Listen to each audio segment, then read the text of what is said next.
और कला जी को हम लोग इस पार्टी में राजद के महिला सेल की प्रदेश प्रधान महासचिव थी जिला की,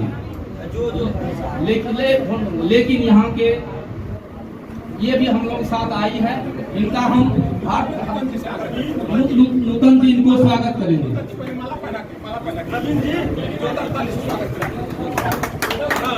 फिर हम अपनी बात कहेंगे आप लोग।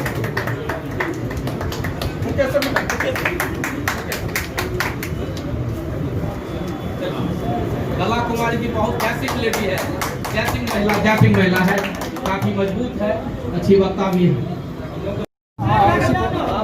यहाँ सबसे पहले हम क्षमा चाहते हैं कि 11 बजे हम लोग आ गए थे हरदी जो मंदिर है वहाँ पर, लेकिन वहाँ से लोग सुपौल के लोगों के साथ साथ मधेपुरा जिला के तमाम इस इलाके के लोग रोकते और लगा कि आज मधेपुरा में एक नया परिवर्तन का इतिहास लिखा गया। अब जहाँ जो उपस्थित हैं हम लोगों के गार्जियन, वरिष्ठ पार्टी के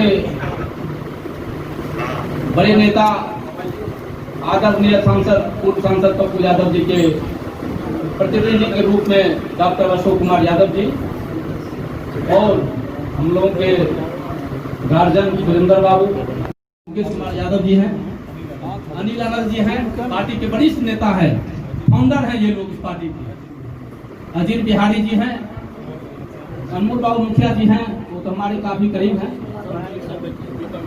हाँ गौतम जी वीडियो जी हैं, नूतन जी अध्यक्ष हैं, और कला जी को हम लोग इस पार्टी में राजद के महिला सेल की प्रदेश प्रधान महासचिव थी जिला की,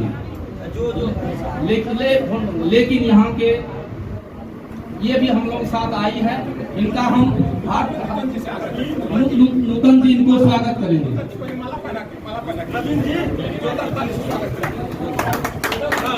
फिर हम अपनी बात कहेंगे आप लोग।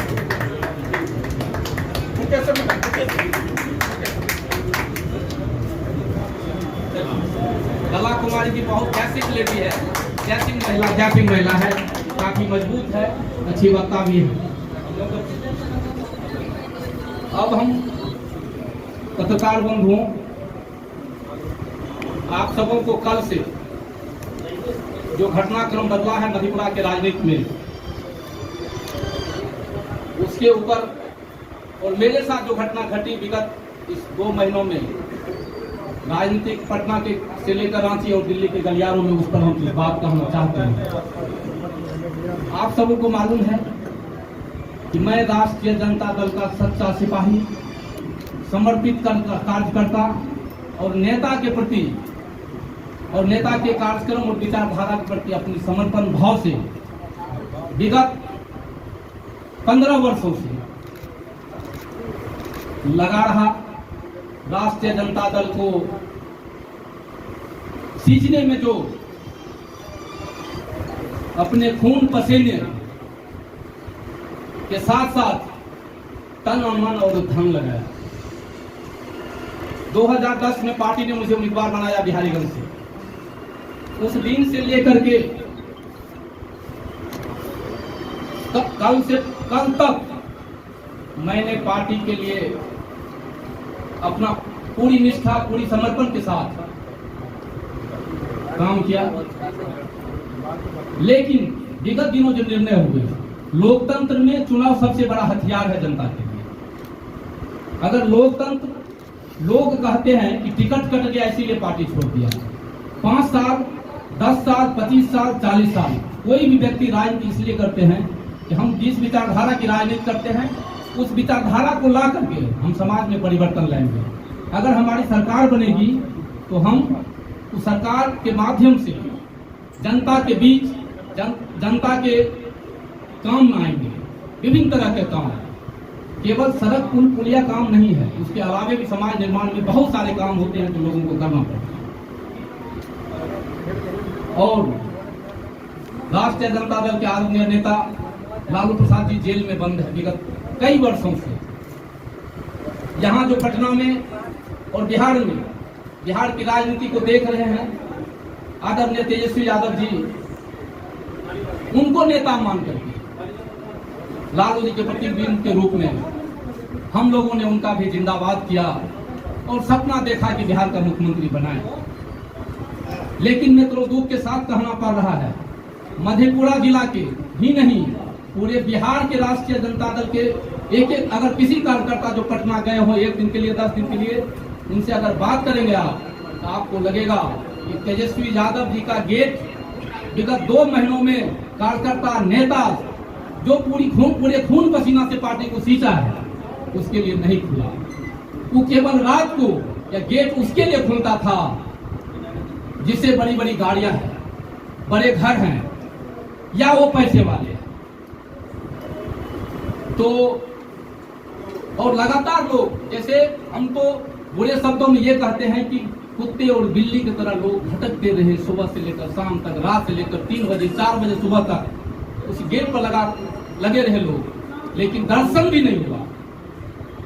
उनको लगा उनके साथ कुछ जो तत्व गलत लोग जिनकी मंशा बिहार में समाजवाद को खत्म करना, समाजवादी विचारधारा को खत्म करना है, ऐसे लोग उनको चारों बगल से घेर लिए हैं और परोक्ष रूप से भाजपा का वो काम कर रहे हैं। तेजस्वी यादव के नेतृत्व को धूसरित कर दिया। उनके पता नहीं उनके मन और मिजाज में क्या भर दिया और कागज पर उनको, लैपटॉप पर और कंप्यूटर पर उनको मुख्यमंत्री बिहार का बना दिया। इस कारण वो उनको इतना अहंकार हो गया, उनको लगा मैं तो मुख्यमंत्री बन गया तो मुख्यमंत्री स्टाइल में ही आप काम करोगे। मेरे जैसे लोगों से, जिसके लिए जब लालू यादव की गेट लालू जी रहते थे, मेरी गाड़ी लगती थी, मैं उतरता था गाड़ी से, गवाह है यहाँ के कई लोग, सब भी उसी पार्टी से आए हैं, तो मेरे गेट खुल जाता था मेरे उतर हमको देख करके। लेकिन इस विगत दिनों 2 महीनों में जो खेल देखा उससे दुखी और व्यथित रहा। मैं रांची गया 7 तारीख को, आदरणीय लालू जी को कहा कि सर पार्टी लगता है गलत दिशा में चली गई और हमको लगता है कि जो लोग वहां बैठे हुए हैं उन लोगों को तो पार्टी से कोई मतलब नहीं है। वो अपने या तो अपने बनने के लिए, अपने धन इकट्ठा करने के लिए, या आपके विचारधारा को धूमिल और बर्बाद करने के लिए, खत्म करने के लिए वो उनको चारों तरफ से घेर लिया है। और लगता है हमको कि पार्टी रास्ता से भटक गई है, राह भटक गई है और अपरिपक्व निर्णय उनसे करवा रहा लगा। तो लालू जी ने मुझे कहा कि ठीक है मैं बात करूंगा, तुम जाओ पटना। मैं पटना आया, मैं उनसे मिलने का कोशिश किया विगत 1 सप्ताह तक, लेकिन उनका पीएम तक जो मेरे फोन, कभी भी मेरा फोन जाता था 24 घंटा में, 12 बजे रात हो 2 बजे रात हो तो फोन उठाता था और मैं जब चाहता था तब नेता से मिलता था। वो सारे लोग फोन उठाना बंद कर दिए। मुझे शक हुआ, मैं फिर रांची गया और जब वहां गया तो जो लालू जी की दशा देखी, मैंने लगा कि ये अब कमजोर हो चुके हैं। जिस शेर लालू यादव को हम जानते थे वो लालू जी परिवार और बच्चों के ये मुझे लगता है कि बहुत कमजोर हो गए हैं मोह माया में। मैं बहुत दुखी होकर उनको कहा कि सर आपके प्रति सम्मान है मेरा, हमेशा रहेगा। मैं अपने इस्तीफा में भी लिखा, आपने जो मुझे मान सम्मान और प्यार दिया उसके लिए हम सदा ऋणी रहेंगे। लेकिन सर इस पार्टी के साथ मेरे बस चलना मेरे बस की बात नहीं है। मैं वहां से दिल्ली चला गया, गाड़ी पटना भेज दिया, लेकिन उन लोगों को कहा कि तुम रुको, हम लौटेंगे या नहीं लौटेंगे ये तुमको 2 दिन में बताएंगे। मैं ये व्यथा इसलिए सुना रहा हूँ आप लोगों को, मेरे जैसा व्यक्ति जो इस पार्टी के लिए अपने बच्चों, अपनी बीवी, सारे चीजों को लुटा दिया। जो लोग राजनीति में गरीब होकर के राजनीति करते हैं और बनने के बाद अमीर हो जाते हैं, मैं अमीर होकर राजनीति करने आया था लेकिन गरीब हो गया। आज मेरी स्थिति, मेरे बच्चों, मैं जब चल रहा था तो मेरी बीवी रोने लगी, अब राजनीति को छोड़ दीजिए, बच्चों का भविष्य है, बेटी बड़ी हो गई है, बेटा मेरा इंजीनियरिंग फाइनल ईयर में, बच्चों को देखिए, विगत 12 वर्षों में आपने कुछ नहीं दिखा। और मैं उसके बाद सुबह का फ्लाइट का टिकट था, मैं कैंसिल कर दिया। मैं कहा अब राजनीति छोड़ दूंगा, लेकिन सुबह के 6 बजे से लेकर के 12 बजे तक मुझे इतना फोन आया विभिन्न इलाकों से जो, और मैं कहा कि नहीं, एक बार हमको मौका दो, मैं जाता हूं मधेपुरा, अपने लोगों के बीच जो जनता जनता नेता बनाती है किसी को, लालू प्रसाद जी हो, नीतीश कुमार जी हो, नरेंद्र मोदी हो, जिसके मिला। और फिर मैं निर्णय लिया, उन्होंने कहा कि ठीक है प्रभात जी, हमके सांसद जी को आप बोलिए। तो हम लोग चाहते हैं कि मधेपुरा जहां से नेतृत्व पैदा होता था, जहां से विचारधारा पैदा होती थी, ये बीपी मंडल बीएन मंडल की धरती है। यहाँ एक से एक लोग हुए जिन्होंने अपनी विचारधारा को फैलाया, वहीं के हम लोग हैं। अगर हमको अब राजनीति करना है तो मधेपुरा और इस मिट्टी के लाल आदरणीय पप्पू यादव जी के नेतृत्व को क्यों आगे बढ़े। और मैं उसी मंशा से उन्होंने वो क्या किया, मैं दिल्ली आया परसों शाम में, दिल्ली से पटना आया, मैं बैठा सोचते रहा। सुबह में आदरणीय नेता पप्पू यादव जी का फोन आया मेरे पास 8 बजे, बात हुई, वो कहा कि आप एक बार आइए। मैं गया, उनसे मिला बिना कोई सवाल के। मैंने कहा ठीक है, मैं आपके साथ आऊंगा, आप पूरा बिहार का राजनीति करिए, मधेपुरा नहीं बिहारीगंज का राजनीति केवल नहीं करूंगा, एक विधानसभा का। लेकिन मेरी ताकत, जो मेरी ताकत है इस इलाके में, जहां भी वो ताकत आपके साथ जुड़ गया है और आपको बिहार का मुख्यमंत्री बनने से आने वाला समय में कोई रोक नहीं सकता है। मैंने कल के प्रेस कॉन्फ्रेंस में भी कहा था, मैंने कल के प्रेस कॉन्फ्रेंस में वहां कहा कि हम अब कोसी के मिट्टी के लाल मधेपुरा की धरती के लोग नेतृत्व को आगे बढ़ाएंगे बिहारी देश में, और उसके लिए हम काम करेंगे। भटकते राह और परिपक्व निर्णय और दूरदर्शिता वाले जगह से मैं निकलकर आपके बीच आया हूं। जन अधिकार पार्टी में जहां इतने लोग, हमारे सारे लोग राजद के हैं, यहाँ कोई ऐसे लोग नहीं है जो राजद के नहीं है, सब लोग किसी न किसी कारण से। मुझे भी कई लोग कहा था, पहले सांसद जी ने भी मैसेज दिया था कई लोगों के माध्यम से कि कहीं आने के लिए हम लोग मिलकर राजनीति करेंगे मधेपुरा का और कोसी का। मैं उस हिसाब से यहाँ आया हूँ। मेरा, और आपको मालूम है जैसा अशोक बाबू ने बताया कि बिहारीगंज यहाँ हम लोगों ने 91 से लेकर के 2019 तक आदरणीय नेता शरद यादव जी को इस इलाके ने सम्मान दिया, इस इलाके ने नेता बनाया देश लेवल का। उनके प्रति हम सबों का सम्मान है, आगे भी रहेगा। लेकिन बहुत दुख हुआ जब उन्होंने अपनी बेटी को बिहारीगंज से कांग्रेस का उम्मीदवार बनाने का काम किया। लोगों में आक्रोश है, बिहारीगंज ही नहीं, मैं समझता हूं कोसी के इलाके के लोगों को दुख है इस बात का कि उन्होंने ऐसा निर्णय क्यों लिया। क्या वो भी बाल बच्चे के मुंह में इतने बड़े समाजवादी नेता अपने आप को कहते हैं, मोह माया में पड़ गए। तो एक तरफ हम लोगों ने मोह माया छोड़कर समाज सेवा में लग गया, और एक तरफ लोग अपने बेटा बेटी के मोह में समाजवाद को, मैंने फेसबुक पर लिखा भी था कि समाजवाद के नाम पर धोखा कर अपने परिवार को स्थापित करने के लिए जो लोग राजनीति करते हैं, हम उसका पुरजोर विरोध करेंगे मधेपुरा में इस बार।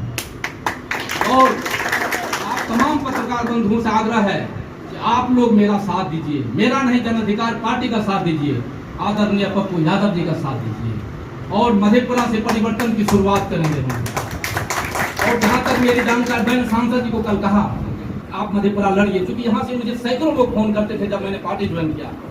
आप सामने मैं गया तो कहा मधेपुरा लड़िए, उससे एक अलग हवा बनेगी और मुझे भी ताकत बिहारीगंज में मिलेगी। और अगर केवल मैं बिहार की बात नहीं करूंगा, अगर मधेपुरा और बिहारीगंज हम जीत लेते हैं तो पूरा कोसी सहित बिहार का नेतृत्व आने वाला समय में पप्पू यादव जी को मिलने वाला है। मैंने लालू जी को एक बात और कहा था पटना में, मैं झूठ नहीं बोलता हूँ, ऐसा नहीं कि मैं उनसे अलग बात करूँ कि सर कोसी के लोग विकल्प के तलाश में है, तो आगे बिहार के लोग भी विकल्प के तलाश में है। उन लोगों को कह दीजिए कि विकल्प न दे।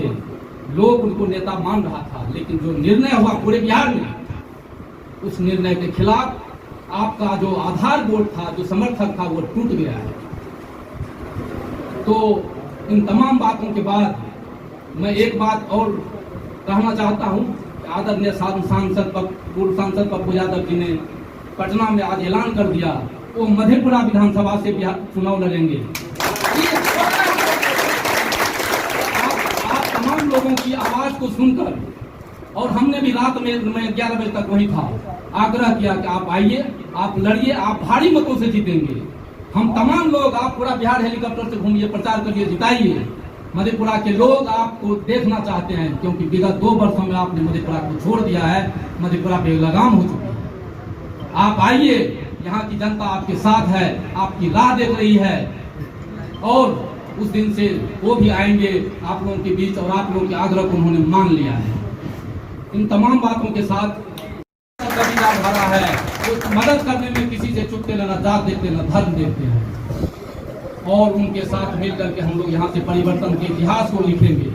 और हमने कहा है कि मधेपुरा के लोगों समझ जाओ, इतिहास हमको बदलना है, मधेपुरा के इतिहास को फिर से दोहराना है। यहाँ की धरती, यहाँ के लीडर, यहाँ से लीडर पैदा होते, यहाँ के लोग देश के लोग यहाँ तक आते थे। उन तमाम विचारों को हम लोग यहाँ पर और आम आवाम से और नौजवानों से, राम कुमार सही कह रहे थे, नौजवानों से आग्रह है कि आप अनुशासित बने, और अनुशासन का भाव रखते हुए समाज में सभी वर्गों को इज्जत, मान सम्मान देते हुए आप आगे बढ़े। सबसे बड़ी गलती क्या हमारी पार्टी ने, 13 सीट में केवल 2 सीट पार्टी के लोगों को मिला, 2 सीटिंग विधायक है, एक मधेपुरा और एक सुपौल, उनका भी क्षेत्र बदला रहा। ये 11 आदमी जो लड़ रहे हैं, उसमें कांग्रेस के लोग हैं 3, बाद बाकी जो 9 हैं या 8 हैं, वो तमाम बाहर से आए हुए लोग, जिन्होंने पार्टी का सदस्यता भी लिया या नहीं मैंने जाना। इस बात से पूरे कोसी सीमांचल में आग लगी हुई है। माइनॉरिटीज में 3 लोग थे, 3 जगह सीटें थी, महसी, छातापुर और सिमरी बख्तियारपुर। उन्होंने माइनॉरिटीज को इस तरह इस कदर आगे बाहर कर दिया, जिसे कि लगता है कि उनकी आवश्यकता ही नहीं है। जफर आलम 11 महीना MLA रहे, रोड है देखकर फोन पर आधा घंटा बात हुई उनसे। मेरी बात और भी माइनॉरिटीज के लीडर से जो पार्टी में है, बड़े पद पर और बड़े नेता, उन लोगों ने कहा कि प्रभास जी जाइए, मैदान खुला है, जंग लड़िए, जंग का ऐलान करिए, कोसी परिवर्तन की जगह है, वहां से परिवर्तन की शुरुआत करिए। कपूर साहब, मरहूम कपूर, अब्दुल कपूर साहब मर गए बेचारे, आज तक इतिहास रहा है, चाहे कोई भी पार्टी हो, उनके आने वाले जनरेशन को जरूर जगह दिया है। आपने उनको, उनकी आत्मा को रुलाया है। गफूर साहब की आत्मा आज रो रही होगी, हम किस पार्टी में थे और कहां थे, जो हमारे बच्चों की रक्षा नहीं कर सकते। आज वो लोग बेलाला होकर, बेसहारा होकर के पटना में, जिस दिन उनकी पार्टी जब ज्वाइन की, मुझसे बात हुई उनके बेटे की, रो रहे थे पूरे परिवार, उनके माँ पिताजी सारे लोग, और हमसे फोन में कहा बेटा दिल्ली में हूँ, आता हूँ, फिर मिलूंगा। और उनके साथ भी मेरी सहानुभूति है। छातापुर में आप लड़ाते थे, वहां क्या किए, आपने बहुत बड़ी गलती की है, खास करके माइनॉरिटी के साथ। और आप तमाम लोगों से आग्रह है कि हम लोगों के इस बात को, आपका जो मीडिया है, चैनल्स है या अखबार है, उसमें इसको प्रमुखता से जगह दीजिए। मधेपुरा के इतिहास को हमको बदलना है। MLA बनना मुख्य लक्ष्य नहीं है, बदलना है। यहाँ से तकदीर नया मधेपुरा का लिखना है। और 10 तारीख को मैंने लालू जी को एक बात और कहा था, अब मैं 10 तारीख को आपसे बात करूंगा सब, और 10 तारीख को अगर कोसी ने परिवर्तन की गाथा को लिखनी शुरू कर दी, तो मुझे विश्वास है कि आने वाले समय में जो जन अधिकार पार्टी है, पूरे बिहार में एक एक जिले, एक एक कस्बे में बच्चा बच्चा इसके साथ चलाएगा, और हम लोग मूल बिहार हो जाएंगे। बहुत बहुत धन्यवाद। 20 साल से आप काम कर रहे हैं, आप कहाँ पीछे रह गए जो आपकी टिकट नहीं नहीं, तो मैं कहीं पीछे नहीं रहा। मैंने क्या कहा कि उन लोगों का जो क्राइटेरिया है, जो लोग हैं, उनको मालूम ही नहीं है कि कौन आदमी क्या है। वहाँ जो लोग तेजस्वी जी के इर्द गिर्द है, उनको कुछ नहीं मालूम, दिल्ली के हैं, कोई हरियाणा के हैं, कोई हिमाचल के हैं, वो लोग बिहार का नक्शा बना रहे हैं, बिहार के लोगों का टिकट बांट रहे हैं। तो उसमें मैं लगता है ठीक नहीं बैठा होऊंगा, या मुझे लगता है इन लोगों से ज्यादा दोषी शरद यादव जी है या उनका फैमिली है, जो कांग्रेस से वो सीट ले लिया। राष्ट्रीय जनता दल से लेकर तो हो सकता था मैं छोड़ भी देता, कांग्रेस से सीट लेकर के उन्होंने राष्ट्रीय जनता दल के साथ भी धोखा किया। आज से 2 साल पहले, 1.5 साल पहले सब लोकसभा चुनाव लड़ा है यहाँ से लालटेन पर शरद यादव जी, और आज बेटी को छोड़ करके राजद का दामन, हाँ राजद अपने दल को छोड़ कर उन्होंने कहा था विलय करूंगा, ऑपरेशन नहीं किया, अपने दल को छोड़कर वहां भी धोखा किया, अपनी पार्टी बनाए रखा। और आज मैं एक न्यूज देख रहा था कि उनकी पार्टी 51 जगह पर बिहार में चुनाव लड़ेगी। उनकी पार्टी है वो 51 जगह बिहार में लड़ेगी, लेकिन बिहारीगंज में उनकी बेटी कांग्रेस के चुनाव लड़ेगी। ये राजनीति मधेपुरा के लोग अब बर्दाश्त करने वाले नहीं हैं। क्या लगता है तेजस्वी जी सीएम बन पाएंगे इस बार? मैंने तो उस दिन कह दिया था कि नहीं, अब वो भटक गए हैं। कॉर्पोरेट और सोशल जस्टिस का पॉलिटिक्स करना बहुत कठिन काम है। कॉर्पोरेट वाला लाइफ जो एयर कंडीशन में हम लोग रहते थे, हम लोग धूल चाट रहे हैं। जो धूल चाट रहे थे तो वो आज एयर कंडीशन में रहे।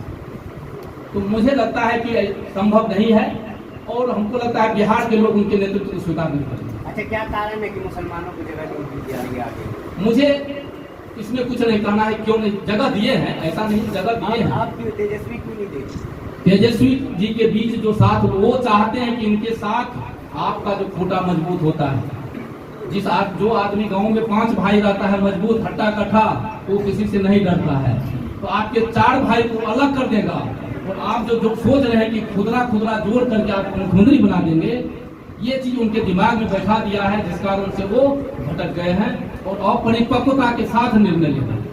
क्या प्रायोरिटी रहेगा बिहारीगंज में आपका? मेरा प्रायोरिटी वहाँ का विकास, वहाँ का हर समाज के लोग से हम जुड़े हुए हैं।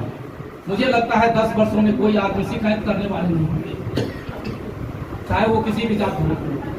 इस बीच तेजस्वी जी से कितने बार मुलाकात हुई? टिकट सबसे मैं उनसे लगता है 1-2 तारीख को मिला था।